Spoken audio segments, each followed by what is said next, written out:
अस्सलाम वालेकुम व्यूअर्स, मैं हूं आपका होस्ट अब्दुर्रहमान और आज डिस्कस करेंगे पाकिस्तान में मौजूद उन 10 करोड़ पुराने पंखों को जो ना सिर्फ ज़्यादा बिजली कंज्यूम करके पाकिस्तान को सालाना 4 अरब डॉलर्स का नुकसान पहुंचाते हैं बल्कि हमारे बिजली के बिल भी बढ़ाते हैं। जी हाँ, वो पंखे जिनको औसतन 60 से 80 वाट पर आवर बिजली इस्तेमाल करनी चाहिए वो 150 वाट बिजली इस्तेमाल करते हैं, 2 गुना से ज्यादा। तो हुकूमत का प्लान ये है कि इन 10 करोड़ में से 3 करोड़ पंखों को नए एनर्जी सेवर इन्वर्टर पंखों से तब्दील किया जाए, जिससे ना सिर्फ मुल्क को ओवरऑल फायदा होगा बल्कि आम लोगों के बिजली के बिलों में भी वाज़ेह कमी देखने में आएगी। ये मंसूबा इमरान खान के दौर में सन 2021 में कंसीव किया गया और उस वक्त के साइंस एंड टेक्नोलॉजी के मिनिस्टर शिबली फराज ने इसको बाकायदा अनाउंस किया था, लेकिन हुकूमत खत्म हुई तो अब इस वफाकी हुकूमत ने इसको शुरू करने का दोबारा ऐलान किया है।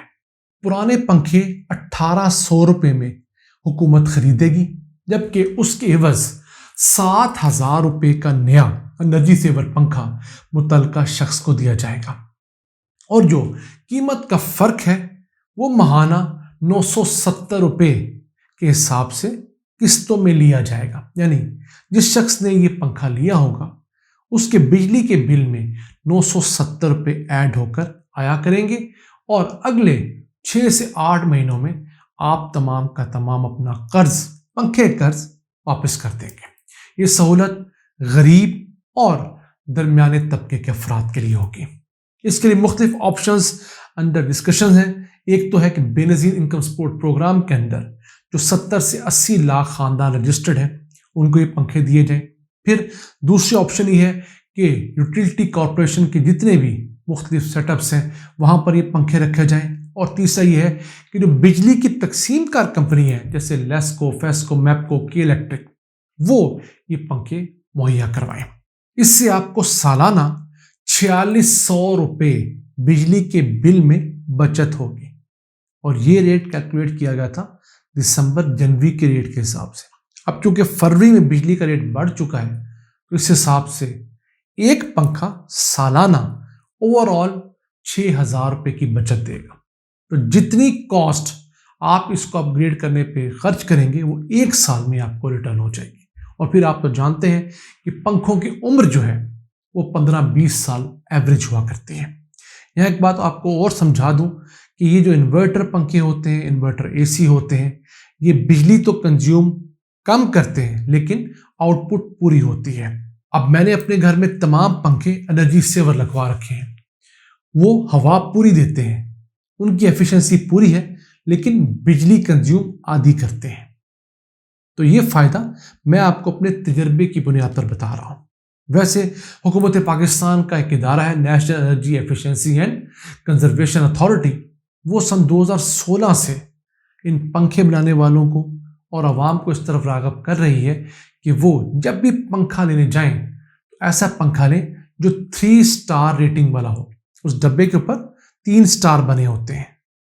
लेकिन बदकिस्मती देखिए कि मुल्क में पंखे बनाने वाली कंपनियां तो तकरीबन 200 हैं, उनमें से सिर्फ 21 कंपनियां ऐसी हैं जो कि 3 स्टार रेटिंग वाली जो है पंखे बनाती हैं और उनके भी सिर्फ 37 मॉडल ऐसे जो एनर्जी सेवर हैं। कहाँ 200 और कहाँ 21 कंपनियां। एक बहुत बड़ा इनके दरमियान फ़र्क है। हुकूमत ने ऐलान तो ये किया है कि 1 जुलाई सन 2023 से जो कंपनी पुरानी टेक्नोलॉजी के ऊपर पंखा बनाएगी उसके ऊपर इजाफी टैक्स लगेगा और उससे हमको 15 अरब रुपए जनरेट करेंगे। पाकिस्तान में हमारा सेठ, हमारा सनतकार नई टेक्नोलॉजी पर शिफ्ट नहीं होता और बहुत लेतो लाल से काम करता है। बिल्कुल उसी तरह जैसे दुनिया भर में जो पुराने येलो बल्ब हुआ करते थे वो बड़े बड़े 100-100, 200, 500 वाट वाले वो ख़त्म हो गए हैं, लेकिन पाकिस्तान में अब भी 2 बहुत बड़ी फैक्ट्रियां उन्हें बना रही हैं। 1 फरवरी को उन पर पाबंदी लगनी थी लेकिन कोई अपडेट नहीं आई कि आया उनके ऊपर पाबंदी लगी या नहीं लगी। तो वो भी पाकिस्तान के लिए बहुत बड़ा खर्चे का बायस है। लोग सस्ता समझ के वो बल्ब तो ले लेते हैं, लेकिन वो 2 महीनों में इतना ज्यादा बिल लाने का सबब बनता है जितना एनर्जी सेवर ने सेव करना था। तो हम लोग मिनहसल कौम भी अपना वक्ती फायदा देखते हैं और लॉन्ग टर्म सोल्यूशन की तरफ कम जाते हैं। अगर पाकिस्तान ने आगे बढ़ना है तो हमें इस मैदान में सोचना होगा। अगर हम गर्मियों और सर्दियों के अपने बिलों को देखें या ओवरऑल बिजली की कंजम्पशन की बात करें, तो गर्मियों में जहां हमें 30,000 मेगावाट बिजली चाहिए होती है, सर्दियों में मुश्किल 12,000 मेगावाट बिजली दरकार होती है। तो 17,300 मेगावाट बिजली हमें सिर्फ कूलिंग पर्पसेस के लिए चाहिए होती है, जिसमें से पंखे 12,000 मेगावाट बिजली इस्तेमाल करते हैं और इस 12,000 में बआसानी हम 5,000 मेगावाट बिजली पर आवर बचा सकते हैं।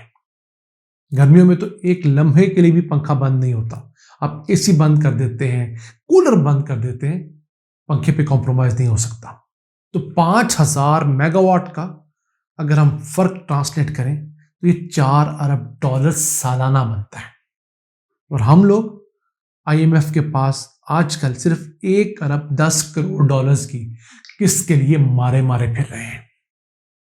अगर बात करें पाकिस्तान में एसी कितना कंज्यूम करते हैं तो वो 5,300 मेगावाट है। अब एसीओ में भी जो इन्वर्टर आए हैं वो आम एसी की निस्बत आधी बिजली कंज्यूम करते हैं। हाँ, ठंडक पूरी देते हैं, बहुत तेज नहीं देते, लेकिन तसलसल से देते हैं। तो टेक्नोलॉजी ट्रांसफॉर्म हो रही है, हमें भी उसके साथ खुद को ट्रांसफॉर्म करना होगा। इसी के साथ साथ मुल्क में जो मोटरसाइकिल चलते हैं उनके लिए सालाना $3 अरब का पेट्रोल इंपोर्ट करना पड़ता है। अगर हुकूमत किसी तरह इन मोटरसाइकिलों को किट लगाकर या वैसे इलेक्ट्रिक पर शिफ्ट करने में कामयाब हो जाती है तो वो $3 अरब का पेट्रोल हमें इंपोर्ट नहीं करना पड़ेगा, जो खुसूसी तौर पर सिर्फ मोटरसाइकिल्स के लिए इंपोर्ट किया जाता है। मैं गाड़ियों और बाकी चीज़ों के लिए इंपोर्ट किए जाने वाले जो पेट्रोल है उसकी बात नहीं कर रहा।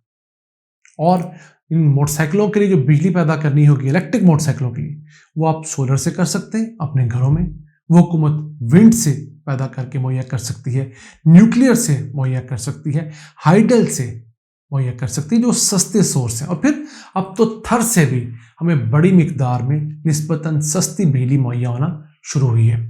तो पाकिस्तान के पास खुद को पांव पे खड़े करने के ऑप्शंस बेतहाशा हैं, लेकिन हमारी हुकूमतें इस मुतालिक नीयत से काम करने पे अभी राजी नहीं हुई।